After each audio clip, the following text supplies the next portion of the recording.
প্ৰথমতে মই লাভলীনাক শুভেচ্ছা জনাইছোঁ যে পেৰিছত যি অলিম্পিক অনুষ্ঠিত হৈছে এইটো 26 জুলাইৰ পৰা 11 আগষ্টলৈকে অনুষ্ঠিত হ'ব আৰু আমাৰ ধনচিৰি আমাৰ অসম তথা আমাৰ ভাৰতৰ গৌৰৱ লাভলীনা তাত গৈ উপস্থিত হৈছে আৰু লাভলীনাৰ এবাৰ 75 কেজি যিটো মিডিল ৱেইট কেটেগৰী সেই ৱেইট কেটেগৰীত তাই খেলিব আৰু 26 তাৰিখে অলিম্পিকটো অনুষ্ঠিত হ'ব। তাইৰ খেল আছে 31 জুলাইত আছে প্ৰথম খেল প্ৰিলিমছ ৰাউণ্ড অফ 16 আৰু মই আশা কৰোঁ যে তাই ভাল খেল প্ৰদৰ্শন কৰিব কাৰণ তাইৰ প্ৰথম কথা হ'ল কি তাইৰ স্কিল আছে, তাইৰ এক্সপিৰিয়েঞ্চ আছে, তাই আগতো বহুত গেম খেলিছে আৰু টকিঅ' অলিম্পিকত তাই ব্ৰঞ্জৰ পদক বুটলিবলৈ সক্ষম হৈছে।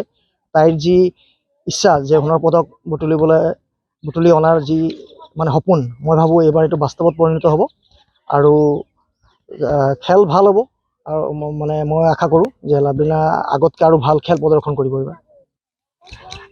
আমি সদায় ভালটোৱে আশা কৰোঁ কাৰণ গেমৰ কথা কোনেও ক'ব নোৱাৰে। এইবিলাক হ'ল কেতিয়া গেম কাৰ ভাল হৈ যায়, কেতিয়াবা ভাল খেলা প্লেয়াৰো গৈ পেলাই মানে খেল বেয়া হৈ যায়। তো আমি সদায় আশাবাদী যে তাই এইবাৰ সোণৰ পদক লৈ ভাৰত অসম তথা আমাৰ ধনচিৰিলৈ গৌৰৱ কৰি আনিব। তাই এইবাৰ মিডিল ৱেইট 75 কেজি ৱেইট কেটেগৰীত খেলিব।